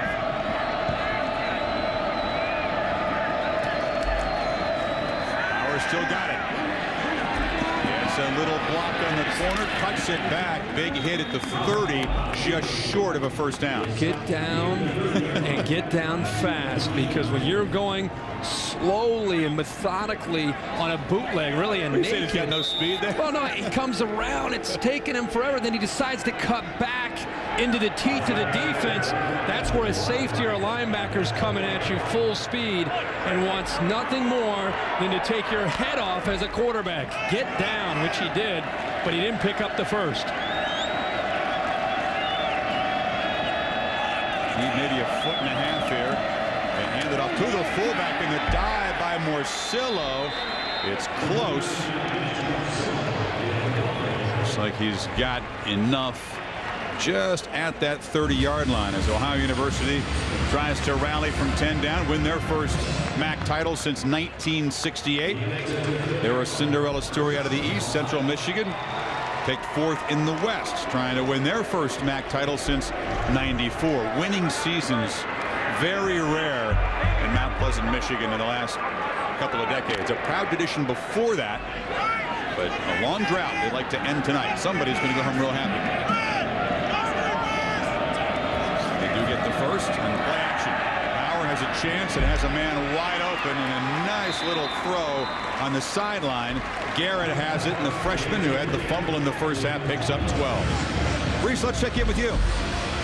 All right, Chris, SportsCenter 30 at 30 update. Major League Baseball Commissioner Bud Selig says he plans to retire when his current contract expires. That'll be 2009. Selig will be 75 years old. He says he wants to write a book and teach. Dan Munson is out of work much sooner than that. The Minnesota basketball coach resigns today after a 2-5 start and a 22-point home loss to Clemson.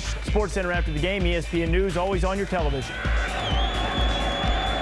Reese, thanks. It's McCray again. Hoop season just got started, Kirk. Oh. You got 2-5 and you're out. Boom. Yeah. How about last night, by the way? We can get into that a little bit later. But I want to go back to the previous play on 1st and 10. And what I'm noticing now on the twin set with 2 receivers, look at the cushion that Ohio University has here, and that's where they had the bootleg, and they went back up to the top. This is a 1st and 10 throw. We're not seeing a lot of that from Ohio University, but it's an easy throw, and it's something I'm sure we'll see Frank Solich go back to, is getting and attacking that soft cushion from Central Michigan's defense. They'll throw it on 2nd and 11, and working his way in the sidelines is Taylor Price, the true freshman. Only his 6th catch of the season. That one good for 9 yards. They cross midfield, sets up a 3rd and short on schedule. You know, if you're Central Michigan, you want to, I think, make it a little bit tougher on the Ohio University wide receivers. Instead of giving them such a big cushion and making it easy on the quarterback Bauer and the receivers, they're not doing anything elaborate. They're running downfield about 8 yards and just turning around because there's nobody jamming them off the line of scrimmage. A team that struggles throwing, you want to make it a little bit tougher on them by getting into the face of their receivers. McCray needs about 2. He won't get the ball. Bauer keeps it first down. So a little option look from Solich, about the 9,000th time in his career that a Solich team has run the option. He gets 9 and sets up Bobcats with a first down. And this is where Bauer, you can see, feels pretty comfortable with his ability to run the option here. Comes down the line, Chris, and this is a lot like a zone play from a quarterback, from a running back. Right there, you can see that the play is stretching. The defense is going. The quarterback instinctively sees that he has a seam there, and that's just something you can practice over and over, but some quarterbacks have the feel for it and some don't. Bauer does. This is McCray. Has a little room and spun down after a nice gain. Another effective first down play. Bobcats on this drive, Kirk, 3 for 3 on third down. It's a typical Ohio U drive. And they're showing a lot of variety from this offense, a lot of different looks.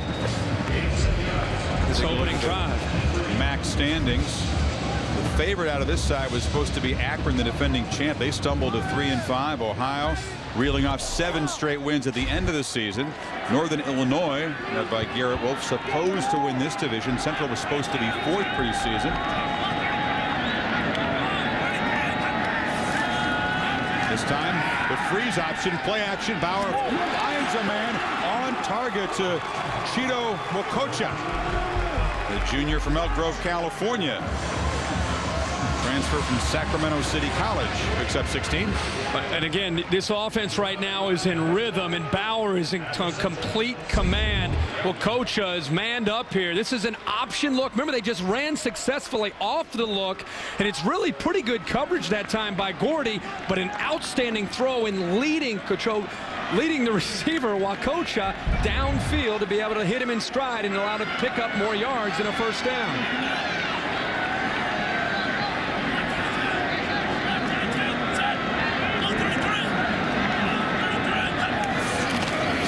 One on the play clock from the 16, and McCray thought he had the ball, fake knee out, keep it around right end and losing a yard because Casey Drosha wasn't fooled.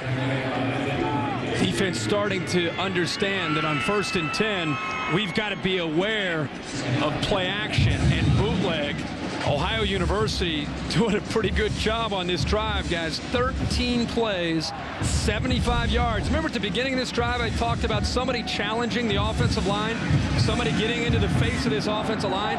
Evidently, Frank Solich or somebody did at halftime because they've been able to take command up front with the versatility of this offense on this drive.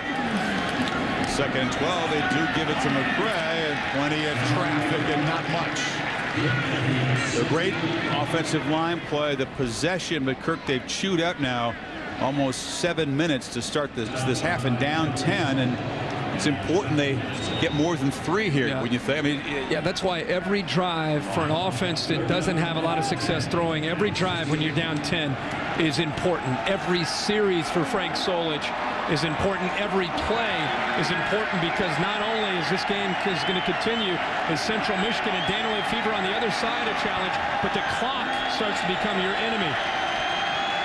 Again, they snap it at 1 on the play clock on 3rd down, almost intercepted. It was Ogle dropping off in coverage again. The defensive end who had the pick in the first half almost had number 2.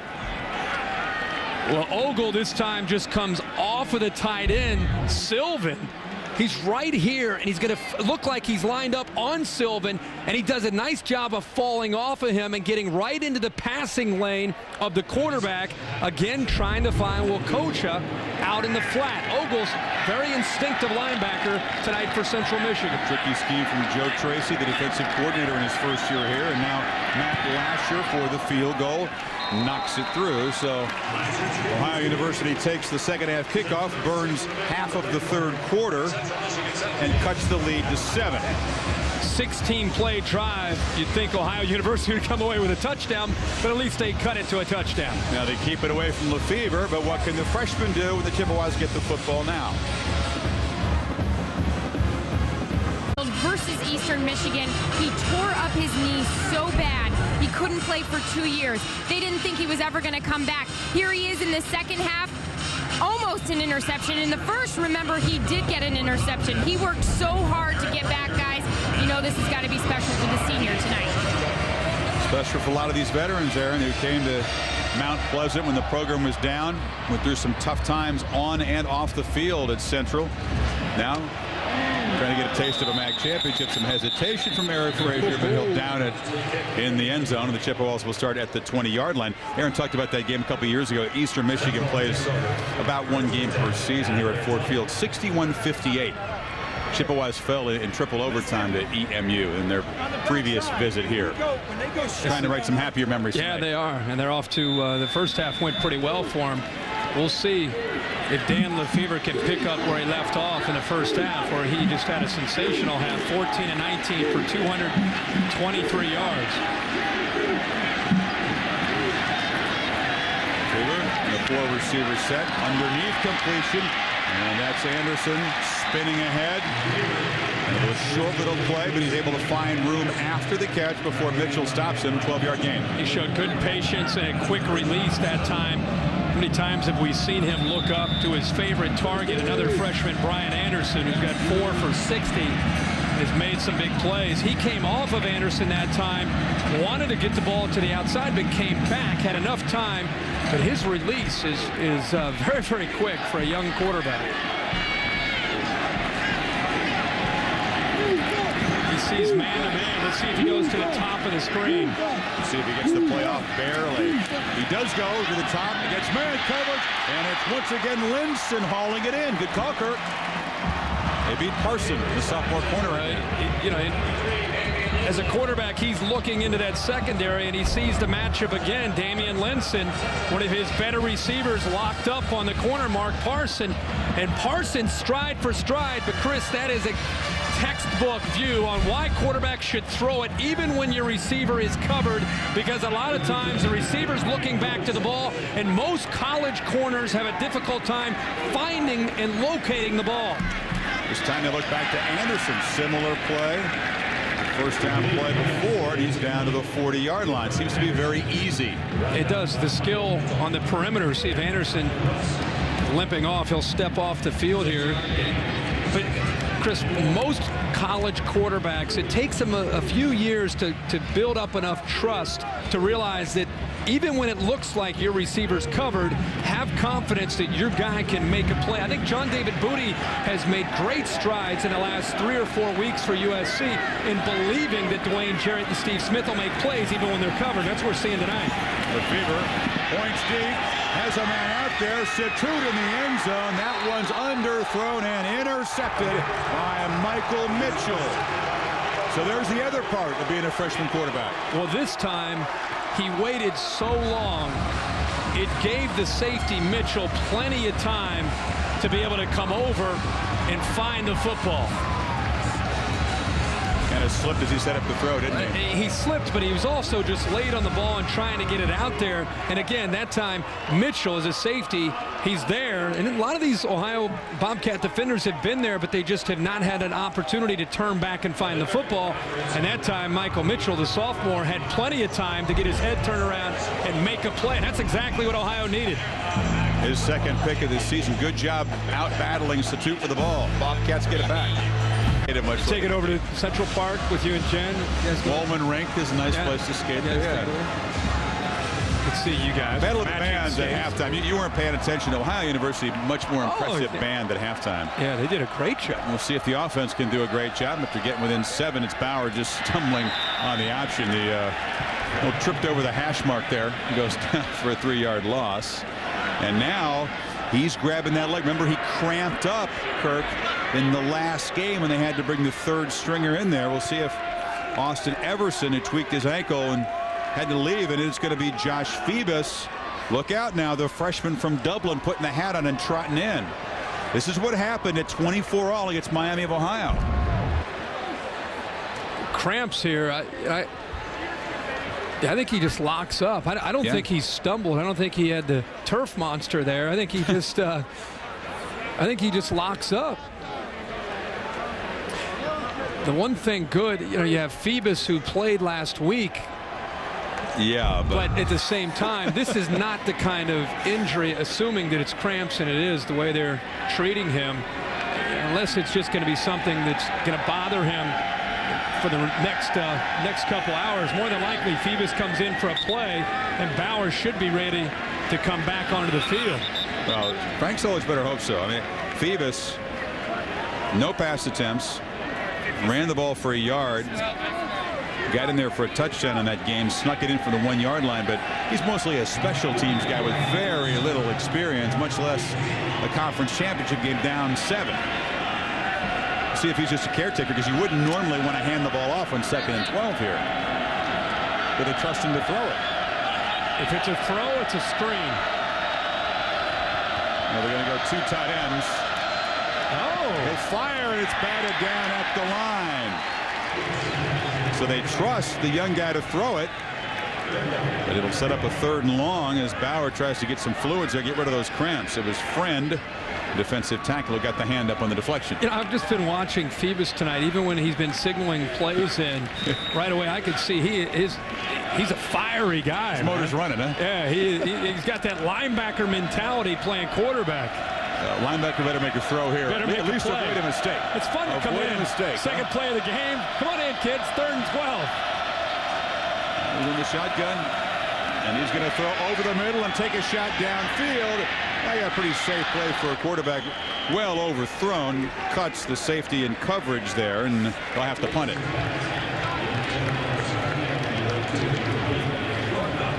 Throws the ball down the field there, and his body language even after I think he's going to hit somebody.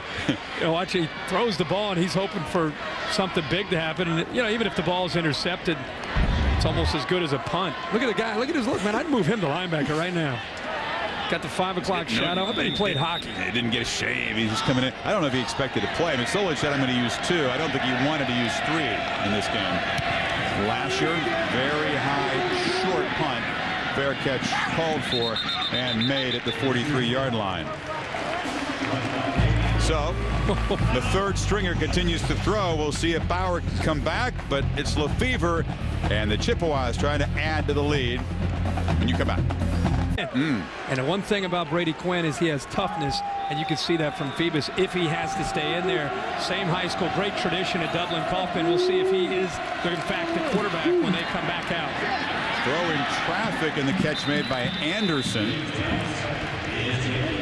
Lefevre, after his first interception of the night, right back throwing. They pick up about 4.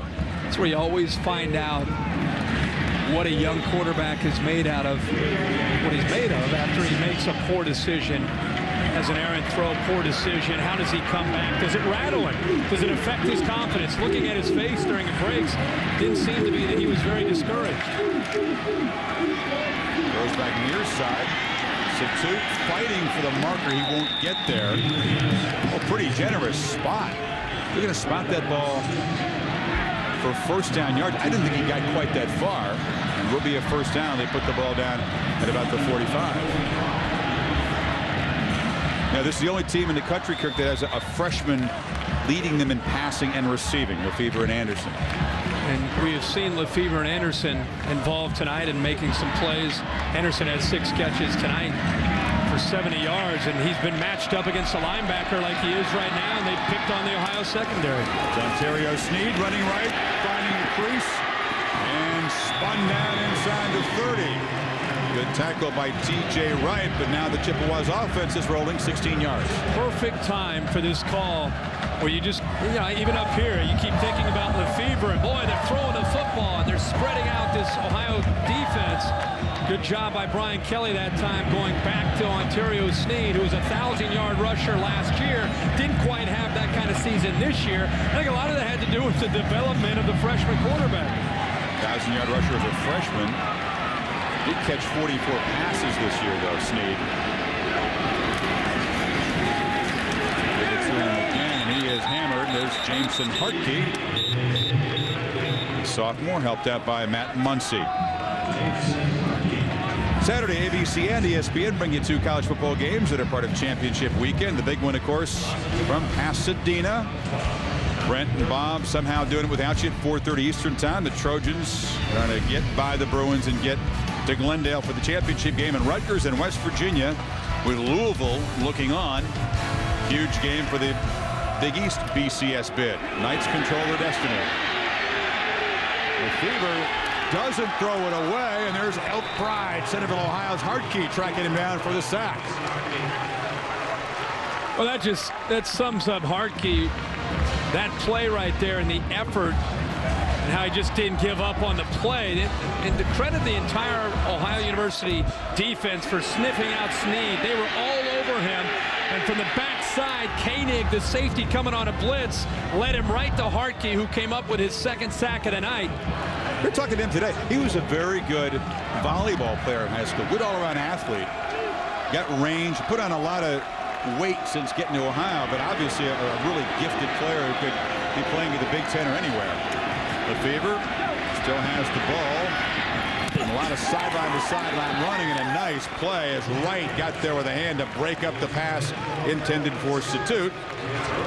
And a nice job by Ohio's defense stiffening. And that big play by TJ Wright, who's first team All-MAC. He steps right in front of the receiver, Satut, right there at the last second, comes around with his body, twists his body around to avoid the contact, and comes back with his hand to deflect the ball away. We've seen some pretty good secondary play by OU here in the second half. Should the receiver maybe shield him off, come back to the ball there? Well, I think he tried to, but I think it was just a good job by TJ Wright of avoiding him. It's McCulloch on the run, a rugby punt, knocked down there at an angle and out of bounds. They don't give Garrett a chance to make the return. So Wright, the big play following the sack by Hartke. Crucial. If anything, as a receiver, it's not so much shielding him away, it's coming back to the ball. Let's hear this. And you can hear the reaction. They knew that was a big play. This defense has been backed up a lot tonight, needing to make critical stops. That was another. They gave up 17 in the first half, and they've made the adjustments that they've had to shut them out so far in the second half. And Josh Phoebus comes back out to play quarterback for the Bobcats. Handed off to McCray, who bobbled the ball as he moved toward the line of scrimmage, but holds on. That would have been real trouble. Aaron? Well, guys, it looks like Josh Phoebus will be in there for quite some time because Brad Bauer just left the field to go to the locker room. It looks like he will get an IV to help him out with those cramps. Now, what about Austin Everson, who obviously started the game? He is out with that ankle injury. He's limping around trying to help Phoebus warm up on the sidelines before this series right here, and he can't go, Chris. Thanks, Aaron. Yeah, cramps, I mean, that's a tough thing for viewers to understand, how a guy in a game this big and his team really needs him, just can't go. Some confusion. Phoebus fumbles the football, and a scramble at the 10. They get it back. They are living dangerously here. A couple of plays and a couple of bobbles. That one hit the ground. And so this is what happens when you bring in a third-string quarterback who doesn't always get as many reps. There's confusion. Last two plays, we've seen what can happen. And Ohio very, very fortunate to get this football back. If Central Michigan recovers that, they're right there knocking on the door to go up by 2 scores. Back-to-back plays illustrating how you just don't have the time in practice to rep the third quarterback. And he gets into a game like this, and he's expected to go out and execute. I want to give Casey Drosha some credit. He's the defensive tackle that forced the fumble. Bobcats trying to rewrite some history. Haven't won since '99 when trailing after the third quarter. The deficit only 7, but it's 3rd and long for the Bobcats when we begin the final 15 minutes. The MAC championship on the line.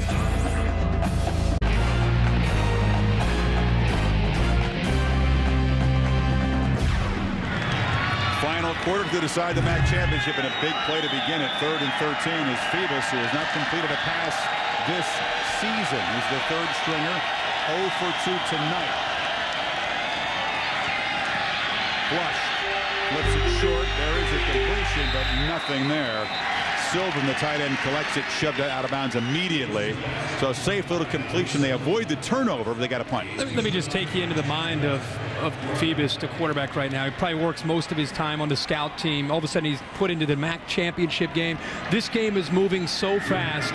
Central Michigan's defense could be over there in shorts and flip-flops, and he wouldn't know any difference. He just can't even see him because this game right now is moving so fast. So hang in there with him.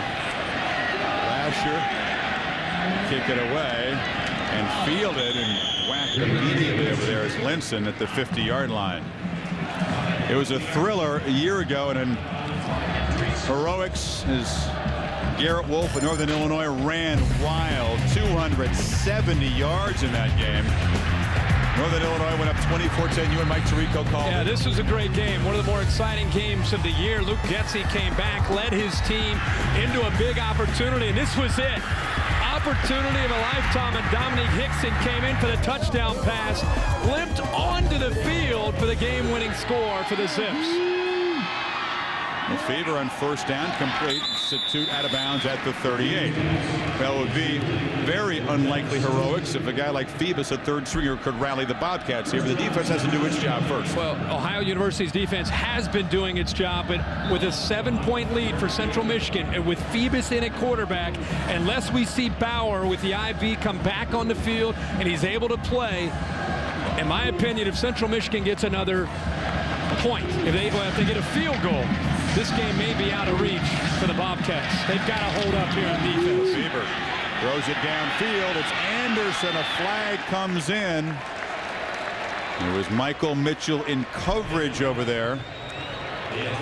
It's going to be interference on somebody, perhaps a push-off maybe. Holding on the defense, number 34. That's a 10-yard penalty, automatic first down. Oh, they got Mitchell on the hold. Well, Mitchell was on the hold, and then Anderson, after the hold, was just trying to survive and pushed away. But it was the proper call because Michael Mitchell, right at engagement, locked on. You see Frank Solich saying he pushed off on him. That was after the hold by Mitchell. Ball moves to the 28. First down for Kelly's offense. Kelly, aware of what you just said, he knows that the other guys have an inexperienced quarterback, that they can get something out of this drive, turn good field position into points. Things are looking very promising. Lefevre collects the snap, fires downfield, caught. Linson knocked out of bounds inside the 5. What a night for Damian Linson, the senior from Plymouth, North Carolina. Approaching a 200-yard game, Kirk, his 7th catch. Well, this is a classic throw into the hole against cover 2. You hear sometimes analysts talking about cover 2 and how tough of a throw this is by the freshman quarterback. Watch the safety to top left to the screen. Koenig, the ball gets thrown right in between the corner, who was up tight, in Larson, and Koenig, who is back. You have to put that ball on a line, and that time the quarterback was able to put it in there. Nice throw by Lefevre. On first and goal, it's Sneed. Second effort, but Sneed has to fight hard just to get back to the line of scrimmage. Mitchell came in there and run support and whacked him. We're really watching the emergence of a really good quarterback here. Yeah, he's making great decisions, and the throw that he just made in between the corner, watch right there. You have to have patience, but then you have to have enough arm strength to get it in there before the safety can come over to knock your receiver's head off, and he was able to give his receiver enough time to make the catch and then protect himself. Great throw. On second and goal, Lefevre has to roll, fires high in the end zone off the hands of Situte. Nice check it. It's Linson, number 3, not number 1. You throw a little too tall for the guy who has the MAC championship game record for receiving yards now. Well, he has taken advantage of mostly man-to-man opportunities against a Bobcat defense, but also has shown some good instincts of sitting in the hole and finding windows when Ohio has played some zone here in the second half.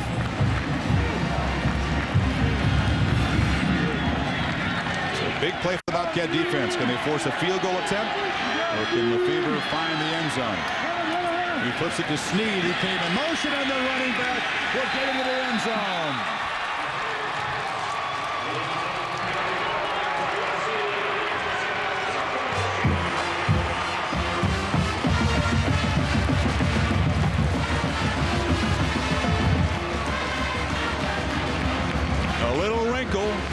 early.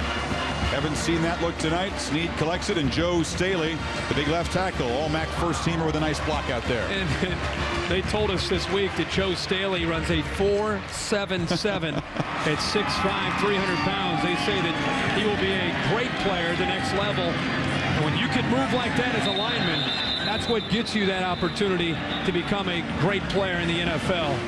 Yeah, he said he was a skinny guy in high school, and Kelly came and had to convince him and his dad that he could play offensive line. I'll put weight on you. You'll keep your speed. Don't worry about it, but just trust me. And he did.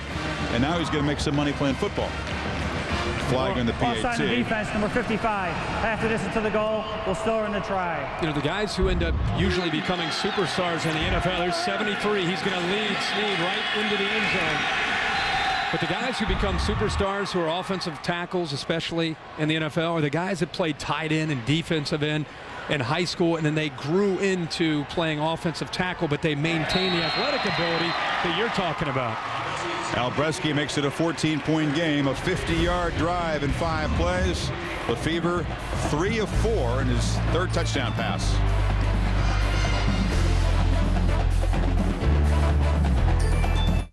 I'm an independent marathon. For a chance to play, he was at Illinois, wasn't the starter in 04, sat out entire 05, was the backup all year. He got a chance to win a MAC championship, and it's got to be frustrating. Cramps knocking him out. Yeah, it's great that he's back, but Brad Bauer is going to need a Jack Bauer effort here to be able to pull the Bobcats back from 14 down. All right, I like a little pop culture reference out of you. You watch 24? I'm all over 24. All right. I love 24. Anything beyond the parameters of pigskin, you just shake me up. I don't expect it. You're beautiful. Scott Mail is pasted at about the 15-yard line. So a long way to go. Down by 2 touchdowns now. Solich's offense really can't afford to be too patient. I found out how much my man Herbstreit enjoys Christmas music as we drove back from dinner in the suburbs with the Taricos last night. You listen to Christmas music from Thanksgiving on, like basically in your radio, your house, the car. Hits. Yeah, I didn't know that. I just turned the page into the festive holiday spirit. You gotta just embrace that when you have 4 youngins. That, yeah, but the 4 youngins are listening to like chestnuts roasting and the old time carols. How about the guy that was the DJ last night? he was a dandy. Oh, so Bauer back in the game and delivers a completion to Mail. Short gain. Josh Cordy in coverage. Maybe we'll have time to revisit the DJ in the last 12 minutes here. Applebee's weekend menu, championship Saturday. The Demon Deacons and the Yellow Jackets at 1 o'clock Eastern time. USC, UCLA at 4:30. Can the Bruins, with Patrick Cowan remaining at quarterback, spoil the Trojans' chances? And at night, it's the Huskers and the Sooners.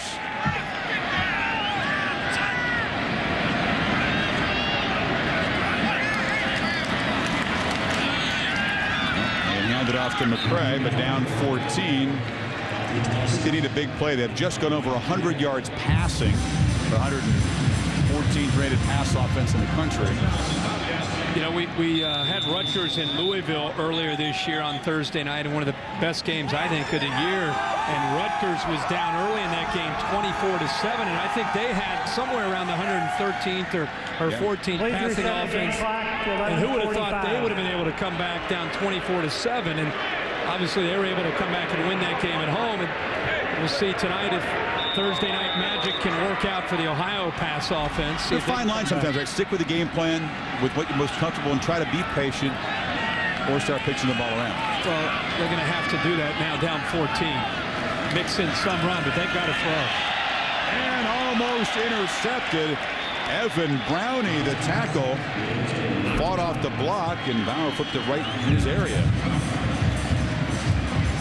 Big night for the defensive lineman of Central Michigan. I mean, making plays against the run. The interception from Ogle almost had another pick. Brownie got close there. Well, they're an athletic group, and you know, they just have, I think they've got enough ability up front, and especially when an offense is one-dimensional, allows you to pin your ears back and take some chances, and especially when a team is down by 14 late in the ballgame. They only had the 1 sack, but they played well that front 4. Bauer on a screen, floats it to McCray. McCray fighting horizontally, loses the ball. They rule it down, and he does have a first down. Picked up 12 there in a crucial conversion, and he was kind of running laterally. Needed to just kind of get across the 38 and get the first down. He finally did. It's the second time we've seen this bootleg screen thrown back to McCray, and he worked very, very hard on that play, and it might have taken something out of him here. There's not a lot of time here. I think Bauer feels the pressure because Bazine got in there, but how about McCray? I think almost all 11 defenders had a chance to bring down McCray on that play. Got 2 catches now to go with the 20 carries. He's out of the game, and Bauer is knocked to the ground on the option keeper. Mike Ogle again, very active.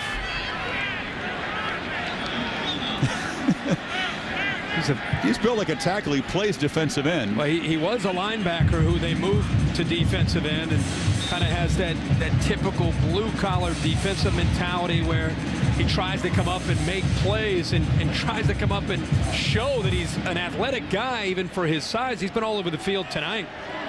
Last week he gave out the pies for Thanksgiving in the MVP. You give him a big deep dish pizza or something tonight. Give the MVP some kind of food. Sylvan collects the short pass. Tight end dropped by Red Keith. Remember, the Bobcats early this season were a team that, when they broke camp in August, felt that they were going to be this kind of team. Shotgun, mixing it up, spreading defenses out, throwing the football. In fact, their first 5 games, they attempted 30 passes a game. We're inventing a trophy tonight, a deep dish pizza to the linemen of the game here. Right now, Ogle definitely has earned that, maybe 2 of them. A 3rd and 8 in a crucial drive. 3 receivers for Bauer. He's pressured. He's got to run it now, and he won't get there. It'll be just short. Now we'll see what Solich will do. Jonathan Lapsley there to drop the quarterback, but what does he do on 4th down, 2 touchdowns? You got to go? Oh, of course. I don't think there's any question there. You never know. I don't even think, well, they don't have any choice. They have to go for it. You do it the simple way. You just have a quarterback sneak. It's about a half a yard that they have to go. They cannot afford to give the ball up under any circumstances. To have any chance of getting into this game, it's a no-brainer. Frank Solich has to go for it. Officials, I think, contemplating a measurement, deciding they don't need one. My point earlier about this offense and what they're, they have become a running offense in the last 7 games when they've been on this winning streak. Early in the year, they had plays in the playbook of shotgun formations, 3 wide receiver sets. That's who they thought they would be. That was who they thought their identity would be until they made the adjustments because it wasn't working well.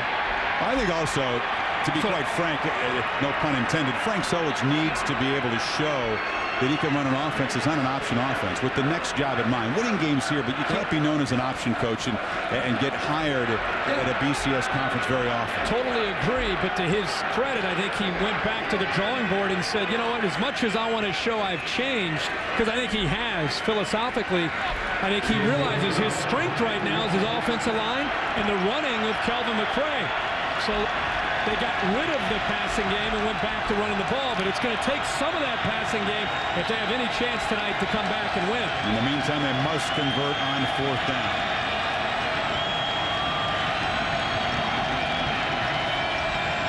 That's where you take the quarterback sneak right over the left guard.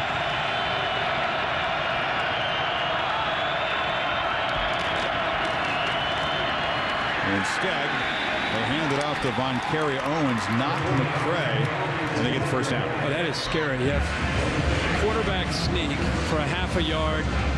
A lot of times that's where you check it at the line of scrimmage and you pick which side you want to go to. Instead, they go up with a backup tailback who hasn't handled the ball at all tonight because McCray has been out ever since he tried to make that big play on that bootleg screen. He has not been back on the field. They give it to Owens, who hasn't had many carries, and he somehow gets across for the first down. I love that sky cam view. 4th down play. They hand it off to Garrett in motion, and the freshman short game. McCray's limping back onto the field. This is for the MAC championship. You're going to leave it all on the field at this point. Yeah, he is carried, battered around. Chris, he's carried this offense the last 7 games. He's averaged 128 yards a game in the last 7 games. He's their leading receiver out of the backfield. He's their offense. And he's got to be able to fight through this pain, which he's going to try to do.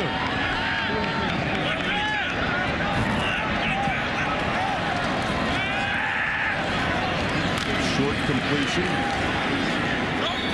Bauer finding Sylvan, who's muscling toward the marker. He'll be a yard short of the first down. Bauer might want to consider a little bit quicker tempo in and out of the huddle. This time, he almost got caught on this earlier in the game where a linebacker made an interception. This time, he actually makes a good read by looking into the defense and coming off of the linebacker who had dropped out on the receiver and dumped it into the tight end, Sylvan. 3rd and 1. Play action. Bauer pressured. And this is a disastrous play, only needing a yard, figuring they could go for it on 4th down. Instead, it's a big loss. And Ogle, one more time, the disruptor. Wow. Gambled and lost there, Kirk. Yeah, they take a big risk, and it's actually Bazine who gets in there initially, one of the best players in the MAC, but it is Ogle who wraps up the quarterback and applies the pressure. What an effort there. Bauer just heaves the ball down, tries to get it out, but they call him down, and now the punt team comes on the field for the Bobcats. Ogle playing a whale of a game. Get him that big deep dish pizza pie. We'll have to send that down to Erin Andrews and get her game face on down there. And that is a very, very unfortunate turn of events for Solich. They risk. Clearly were taking a gamble, thinking if it's incomplete, we'll go for it on 4th and short. Now to have to give the ball back with 6.5 to play, down 14, is tough. They do a nice job covering the punt down there. Kirkston Edwards, or excuse me, Josh Abrams downing it, but Chippewas up by 2 touchdowns, getting it back. Years. Chippewas won the MAC title in '94, went out to bowl game in Vegas, worked over pretty good, headed right back to Detroit for the Motor City Bowl. Their bowl fate already determined. What do you think of that? The way the bowl bids came out before their championship game was played. And a weird busting free is Sneed in a foot race. Ontario Sneed might run to Ontario.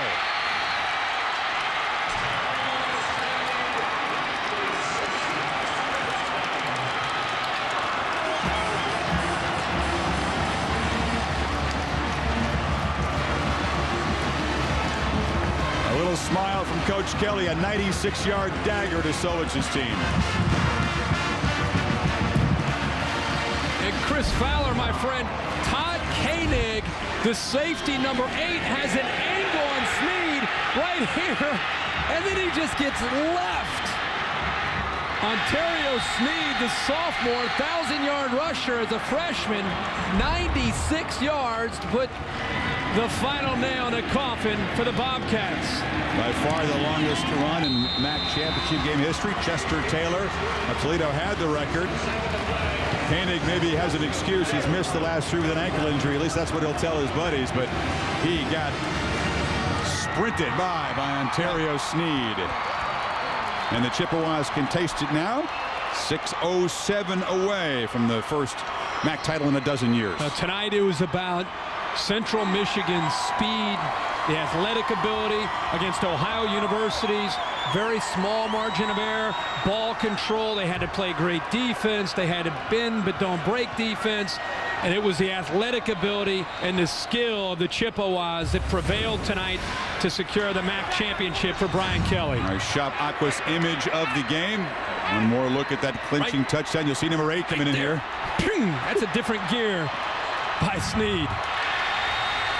Talked about Sneed, Kirk, a guy that was a 1,000-yard rusher as a freshman. Really had to take a back seat as they throw the ball this year, but a sweet touchdown run just about clinch this conference championship. What is there to say? Order up the rings, I guess. Yeah, get ready for the bowl game. For Ohio, it's still been a real solid year, even though this night will apparently end in disappointment. Mail has a crease, and the track stud for Ohio U gets across the 35. Talked about this being a very successful season for the MAC. Not so much in that a team has flirted with the top 25 ranking, because they haven't had one since NIU got knocked off early in the season, but 4 bowl tie-ins for the first time. That Northern Illinois TCU game will be a competitive game. Be fun to watch the defense of TCU and Garrett Wolf. Central Michigan more than likely matching up with who, Chris? December 26th. TBA. You don't have outstanding club there. No feel there. Who the leading candidate is? The point is they're here, and that's why they went ahead and announced the bowl bids, because they want to get momentum selling tickets. The Motor City Bowl typically doesn't have a Michigan team. It's got an Ohio type team in there. No disrespect to the great state of Ohio, but they think Central can move the needle and sell some tickets. I figured you were dialed in with Dave Brown there and having a feel. How dare you throw me that cold? Brownie, I mean, he's in charge of those second tier and third tier bowl games. I thought he might have given you a little bit of information there. Maybe he'll text it to me. I like Central against TBA, though. I like their chances here. I like whoever they play. Better be ready to play against a quarterback who is the real deal. Danny Lefevre, 22 of 30 tonight, over 300 yards passing, 3 scores and a pick. He's got plenty of receivers, and as you saw on the last time they had the ball, Ontario Sneed, the running back, who can give them the balance that they need. What a night for this offense. There's a freshman, his leading receiver, a freshman. Sneed, a sophomore. They do lose a lot of the big horses up front next year, but a good future for Kelly in this Chippewa program. Incomplete for Garrett over the middle. And let's check with Reese Davis one more time for a 30 and 30 update. Reese? All right, Chris, Major League Baseball Commissioner Bud Selig says that he will retire when his current contract expires. That'll happen in 2009. Selig is 75 years old. I'll get through this at some point. Plans to teach and write a book. Dan Munson is finished as head basketball coach at Minnesota, stepping down in his 8th season after a 2-5 start. Sports Center coming up after the game. ESPN News all the time. Reese, thank you. Bauer hit and sacked. Starting to come after him again at front 4. This time it's Stephen Friend getting in there. At this point, what you do is you run the ball, you kill the clock, and you get out of here. Is that what you do? Yeah. Okay. That's what I think. That's what I think would be good to see. We got Mike Black, our spotter, has handed me a cheat sheet, kind of a bowl cheat. It's a rough bowl projection for internal discussion purposes only. That's right, here. Middle Tennessee. But so much for the internal discussion. That's right. That's right. You just announced it on national TV as the Chips defense sacks Bauer one more time. It's Dan Bazine, 3-time All-MAC first-teamer, 4th in the conference in all-time sacks, picking up another one there. And garbage time is getting very painful for Bauer now. They are marched back. The line to make is the 38. Central, they get the ball at their own 34. So even down 3 touchdowns, it's time to punt.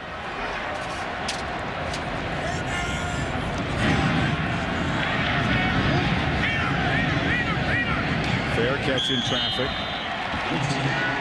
What a night that guy's had. Damian Linson, the main receiver. The Chippewas' dozen-year drought of MAC titles just about over. Marathon, fueling the American spirit.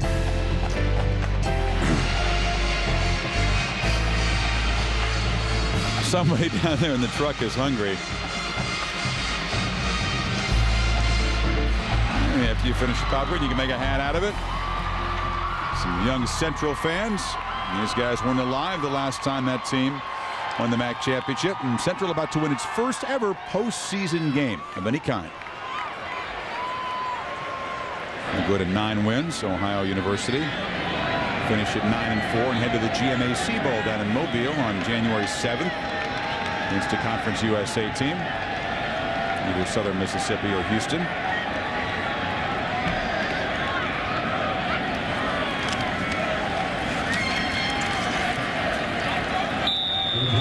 for Marcel Archer to get a carry.